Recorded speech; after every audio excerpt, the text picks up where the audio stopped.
Well, we're here reviewing some of the things that are going on with the Dunnottar sewer system proposal for 2012.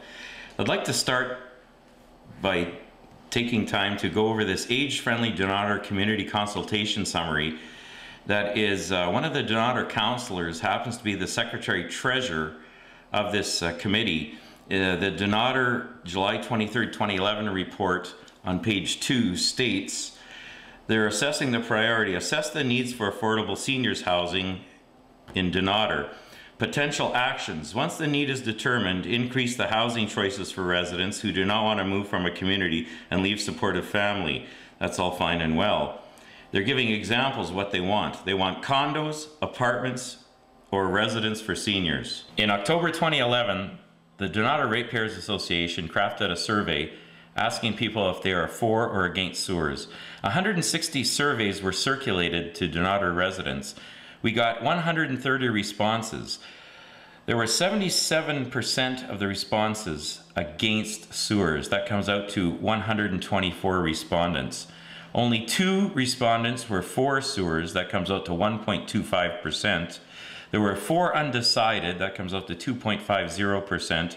We also had 30 that did not respond. Further to our October 2011 survey from the Dunnottar Ratepayers, we got many comments back from ratepayers very concerned that sewers will have a lasting effect on Dunnottar. Some of the comments included, the cost of sewers will force senior citizens out of their cottages or homes.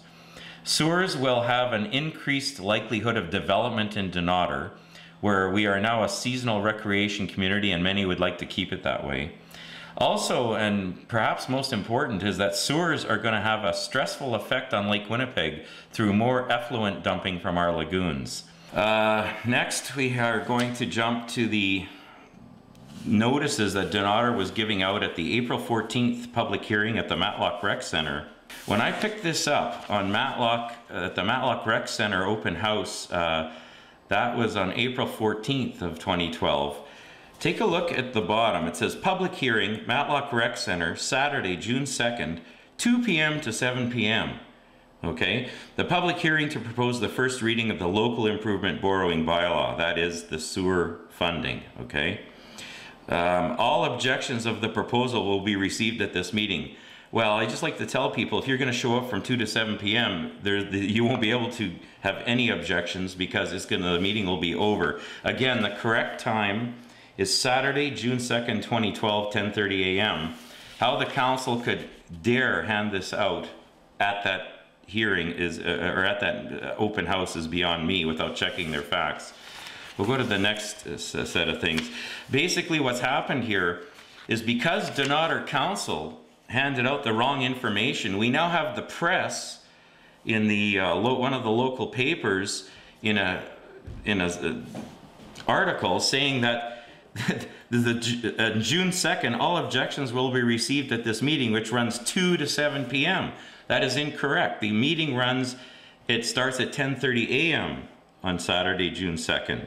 All right? So even the reporter got that wrong, picking up this sheet at the open house. So as you see, there are people that are taxpayers getting this wrong because of the wrong times posted, and even the media is getting it wrong because of the times posted. That is not fair to people or taxpayers. On Saturday, May 5th, 2012, the Village of Dunnottar held a public open house at the Matlock Recreation Center. When we showed up there, we picked up a public notice regarding the borrowing bylaw with a village stamp on it. I also picked up another sheet sitting right beside it saying, how do I withdraw my objection to the borrowing bylaw? When I'm comparing these two papers, it is astonishing that the public notice has regarding borrowing bylaw number 891/12. How do I withdraw my objection refers to borrowing bylaw number 891/92. Obviously, this is a clerical error of massive proportion because it is very important that we have the right bylaw number to write in. I did talk to the CAO and the mayor and most of the councillors about this problem. They claim this is a simple typing error. So I do wonder if they should do a retraction on this to let people know that the bylaw number 891/92 is incorrect. The correct number is regarding the borrowing bylaw number 891/12. So again, we have a situation where there's misinformation being given to the public. The next thing I'd like to go over is the original 2006 referendum question. If you notice, it's addressed to the citizens of Dunnottar, and it talks about the so-called gravity sewer system that they wanted to put in. If you notice, the first thing in the letter, they talk about the Canada-Manitoba Infrastructure Grant may pay up to 2/3 of the total cost, okay? Now, they always say in every handout that I've seen, and I'll prove it soon, is that they're going to get 2/3 of the cost, or 50% of the cost is going to be paid by other levels of government, not Dunnottar taxpayers, okay? They also said, we've heard from many residents in support and against the sewer system. The council is holding this referendum to determine the community's overall decision. Now, the overall decision was 55% for the gravity sewers and 45% against, okay, and that was in 2006. The question read, I support the installation of a municipally owned gravity system in Dunnottar subject to receiving government funding. But if you take it back, people here were assuming they're getting 2/3 government funding, or at least 50% government funding. In fact, to date, Dunnottar Council has 24% government funding. Next issue is about the lagoon dumping of Dunnottar Lagoon into Lake Winnipeg. We've got a report here from Stantec Engineering from 2010. This is to do with, actually, Stantec was doing a hydrology study on the Winnipeg Beach campground, the new RV campground that the province opened in Winnipeg Beach. Part of their study was to see what to do with the waste at the Winnipeg Beach new campground.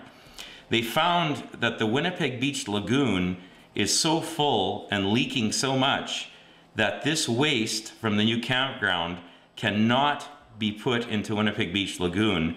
It has to be trucked. I'll repeat that. It has to be trucked to the Dunnottar Lagoon. In media reports, they were talking that there will be a price attached for Dunnottar to take the lagoon waste from Winnipeg Beach, okay, and the RV waste from Winnipeg Beach. So again, here is the Dunnottar Lagoon hydraulic loading capacity and study. If you look, this latest statistic we have is October 15th, 2009, estimated discharge volume of cubic meters, 40,600 cubic meters of discharge into Lake Winnipeg.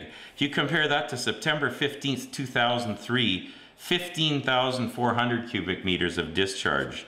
Now, there is some discrepancy in the other years.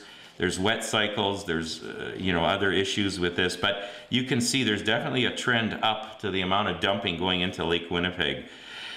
To add problems to this is that with a sewer system, the Dillon engineer told me at an open house that you will have at least 20% more effluent going to the lagoon, okay, with the sewer system, because people are going to take longer showers. There's no need to conserve water, okay? So these figures of dumping are going to rise even more substantially into Lake Winnipeg. We're trying to figure out how that is lake friendly, okay? And they can talk about the passive filtration system. However, in all the engineering reports and government reports that I have seen, it is always referred to as the experimental passive filtration system. It is not near as good as the actual full sewage treatment plant. Now we go back to 2006. This is a village handout by the Village of Dunnottar. Summary in support of sewer system presented by the Council, Village of Dunnottar. This goes back to 2006, where they go over the current pump out system, the proposed gravity system, and then a summary of the sewer system. All right, if you notice, every single one thing here, it says 2/3 grant funding, 2/3 grant funding. Project is most viable with 2/3 funding, but still possible with 50-50 funding. Dunnottar has nowhere near those figures. Dunnottar did not get 2/3 funding. They didn't even get 50-50 funding. They got a 24% funding from the Manitoba Water Services Board. That is it. The federal government has refused to fund the Dunnottar sewers to date. Okay. Also, it's interesting that they say the purpose of the 206 referendum is to determine the public's opinion on installing a gravity sewer system. Well, if they want us to have an opinion, why aren't they giving us an opinion in 2012 about the low pressure sewer system and running another referendum? It'll take care of some of these problems that people are having in terms of what to believe and what not to believe about what's being said about the sewers. We need a new referendum on the low pressure sewer system in Dunnottar. This is a 206 Village of Dunnottar handout. This is actually the Sewage Advisory Committee report, chaired by Robin Mather, chairman of the Sewage Advisory Committee. If we look into this report, it is quite stunning that in point 5, it said what sewer systems were considered for Dunnottar, and this is back in 206. The following sewer systems were reviewed. 5.1, the current private truck system. 5.2, the village-owned truck system, described herein. 5.3, the gravity pipe system. That is the one people were voting on in 206. But look what they say about the 2012 low-pressure system that we are currently going to be getting if the council has its way. In 206, the Sewage Advisory Committee in point 5.4 said low pressure system was not pursued due to high capital and operating costs. All right, I don't need to say more about that because that's self-explanatory. The other thing I'd like to bring up, in the same Sewage Advisory Committee report, or in point 8, section 8, they had some considerations for a gravity pipe sewer system. These considerations can be transferred, a lot of them, to the low pressure sewer system. And it's quite interesting that we don't have such a detailed report in 2012 for the low pressure sewer system. They should have resurrected this Sewage Advisory Committee or appointed a new one and given us all this information so we can make a better informed decision on what we're getting in Dunnottar in 2012. If you look back at the considerations for the sewer systems in 206, if you look at some of these points, they say 8.1, no need for septic tanks. Well, in 206, they were selling us the gravity system by saying we don't need septic tanks. In 2012, you need the septic tank. All right. The other things here, if you look, is excavations during installation will result in some inconvenience during the construction period. That will also result with low pressure. There's no change there. But here's what's interesting. In points 8.1, no limits on the amount of water that could be used and effluent produced. Currently limited by septic tank capacity. So this is a very environmentally unfriendly and non-water saving sewer system. If they put in the sewer system, you have limitless amounts of water that you can flush, that you can leave your hose running all day. You can leave your taps running all day. It won't matter. It's all going to land up in our lagoon. They have a concern here, the 2006 Sewage Advisory Committee, about increased quantities of effluent. This is due to more water consuming appliances. For example, dishwashers, general water usage, wastage. For example, longer showers, rinsing of dishes. This will require earlier additions to lagoon capacity, greater discharges from the lagoon to Lake Winnipeg. I'll repeat that. Greater discharges from the lagoon to Lake Winnipeg. So how they're selling sewers as a lake-friendly alternative is beyond me. All right. The other thing that they have a very high problem with is in points 8.1, there may be higher potential for infiltration of groundwater into the collection system as pipes and manholes age, as per Dillon report. That says it all. Sewers do crack and leak. The most important thing, however, is the borrowing requirements.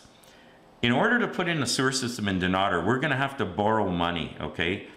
The high level of village borrowing could be a concern for the ability to fund any future large emergency project that may arise. For example, additional lagoon capacity. Well, we know we're going to need additional lagoon capacity because it says it right here that the sewer system will use more water and of course we'll need more lagoon capacity. So they're going to have to borrow even more money to additionally expand our lagoons. Again, if you look on page 6 of the Sewage Advisory Committee report, they always talk about a 2/3 grant, a 50-50 grant of Dunnottar taxpayers getting all this extra government money. Again, I'll remind people, right now they have a 24% grant. That is putting an extremely high burden, about a 76% burden on Dunnottar taxpayers.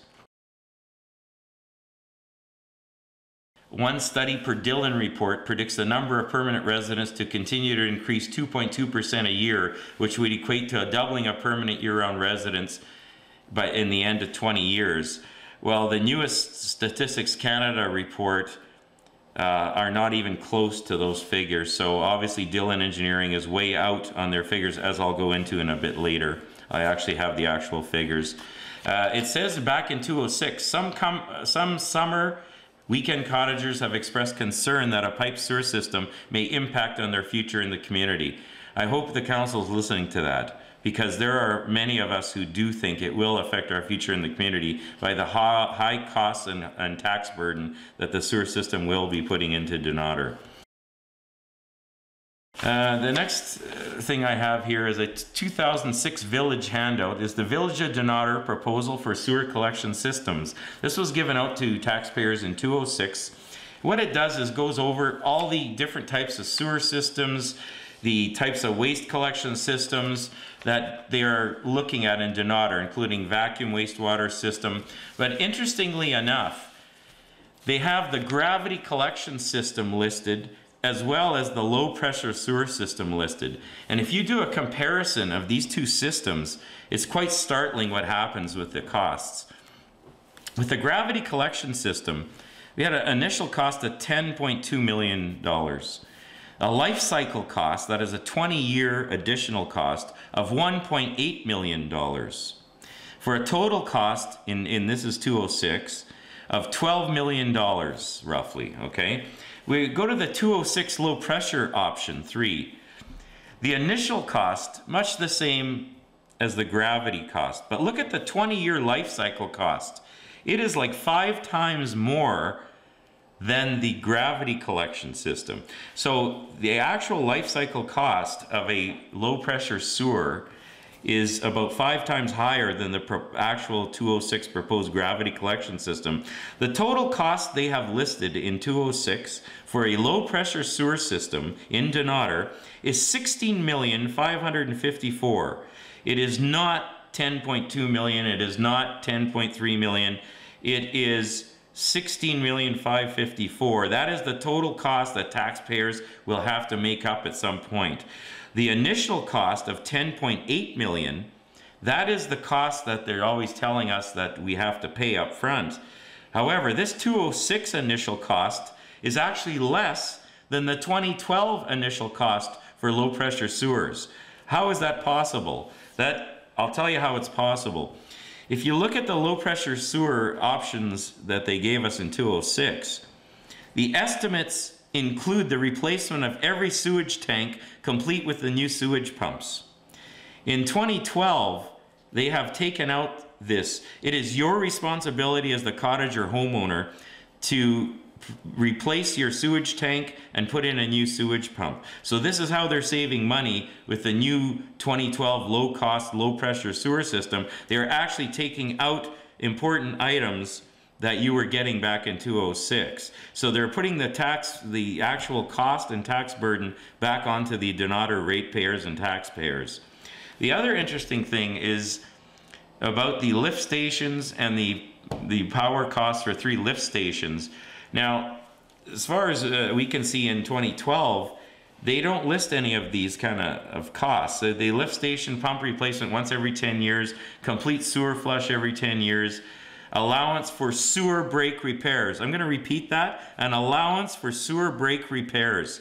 This might be a good time to mention that the proposed sewer pipes that are going to run to Dunnottar Lagoon are going right over the biggest aquifer in Dunnottar, and I think everybody knows straight down Highway 225, and that would be Whitewald Road, that at the end of that road at the lake is our famous well that runs, artesian well that runs 24/7, 365. That well that artesian well could possibly be in much jeopardy if there is a sewer break on the pipe, because that pipe is going to run straight up our aquifer all the way back to the lagoon. So again, is it wise to run that route with an aquifer right under it? The next thing I'd like to go into is the Village of Dunnottar population growth. This is quite a funny story, because Dillon Engineering has gone in 2006 saying there's a 2.2% growth rate. Then in their November 2012 projection, Dillon Consulting, with their great accuracy, has said the 2011 growth rate in Dunnottar will be 10%, or 764 people, okay? It will jump from 692 to 764 people and have a 10% growth rate in 2011. Well, the actual Statistics Canada Dunnottar growth rate from 2006 to 2011 was 0.6%, or 4 people. That is a far cry from a projection of a 10% growth rate, or 74 more people, as Dillon Consulting has said in November 2011. It makes you wonder what other issues and what other costs that Dillon Consulting is way off the mark on. This is just an example. Again, the construction cost estimate is another example where Dillon Consulting in their November 2011 report seems to be quite far off the mark. They are talking on-lot facility homeowner costs. The probable cost of on-lot facilities, including your septic tank, pump discharge line to the property line, curb stop, is estimated at $7,000 a unit. Well, we all know that if you need a new septic tank, that alone is going to cost you $6,000 installed. You have to get an alarm put in, according to the Dillon engineer report. You have to have an alarm on your electrical box. The pump alone is another $700. So if you need the tank and pump, you're already at $7,000. That is not including your electrical costs, okay? The new electrical panel that many older cottages are going to need, which will run you $1,100 to $1,200, because it did at our cottage. Yeah, you have to run the electrical through conduit and to your tank, and it has to be trenched. That's another large cost. The new pump for the holding tank is another, plus installation costs are very high.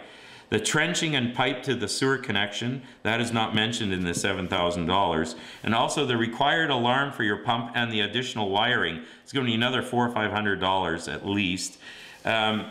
We checked with some people about trench fees, etc. They were talking about a travel time and a $90 an hour fee. And I think most of us know that most plumbers and electricians are in that $90 an hour range. So you're in for quite a sticker shock if you think $7,000, if you're replacing your septic tank, if you think that is going to be your total cost to hook up the sewer, it is going to be much, much higher than that. In conclusion, I'd just like to make some observations about the Dunnottar sewer issue in 2012. In 2006, we were told that our holding tanks are so bad, they're all leaking. Now in 2012, we have to keep those same holding tanks. So if the new sewer system requires the same holding tanks, how can anyone consider that an upgrade of our system? There have been no boil water or health advisories or any kind of major spills in Matlock since we have had this pump out system. Dunnottar is a 75 to 80% seasonal cottage community. There is no need for sewers, as we have an affordable current holding tank system that is pumped out every Friday by the contractor. The other thing that is even more important here is there is no federal tax dollars coming to Dunnottar sewer system. The federal government has turned down for the past 6, 7, 8 years funding for Dunnottar sewers due to the seasonal nature of Dunnottar. In other words, it's 80% empty for most of the year, okay? So, and again, the province, the funding we have from the province, the Manitoba Water Services Board is funding Dunnottar sewers. They can give up to 50% of sewer system costs for other towns in Manitoba but are limited to only funding 30% of sewer system costs in a seasonal cottage community like Dunnottar. So in fact, they have only funded 24% to date, and in fact, they can only fund up to 30% instead of the regular 50%. So we need to make an informed decision. Thank you.